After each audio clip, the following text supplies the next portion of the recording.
So title policy, we're gonna tell them we're gonna buy, we're gonna pay closing costs, so they don't have to worry about it. Okay. Keep going underneath. We do not need a survey, but we would like to get a survey if the seller has it, because that saves us money once we buy it. But I'm not gonna select anything here. Actually, I will put. What type is it? Hmm? Title survey. I'll put within 3 days, within 5 days. Give us, if not, it's a buyer's expense. That's all this is saying. Is seller's gonna furnish us a copy of the survey, and then if not, we have the option of buying a survey at our expense. And like I said, we do not need a survey. So it just kind of gets them to procure one for you, and if not, then we'll Yeah, get it anyway. exactly.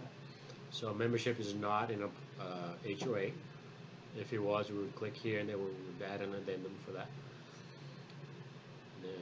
Everything else is just standard. Property condition, I do like to ask for property condition after I get the contract back. Uh, so I'll show you how I do it. Buyers accept the property as is. So we'll make sure we highlight that once we are getting him to sign. Because you know, getting him to sign is another victory, right? I usually only celebrate after I either get a contract and then after the money's on my bank account that I've sold.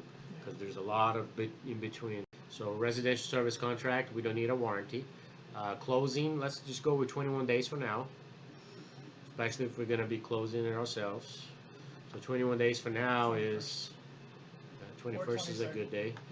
I like either Wednesdays or Thursdays or Tuesdays. I don't like Fridays because then if it doesn't hit Friday, then you gotta wait until the weekend. So let's shoot for the 22nd. And once we get a contract back, if we are doing the rehab, the day we get a contract back, we send out a private capital email, raise capital. Obviously, if we are rehabbing it. If not, we can send it to our buyers list. Possession upon closing and funding. He doesn't need a lease back or anything like that. Special provision. We don't need to add anything. I would add, just so he knows, buyer is paying all closing costs. They like to see this.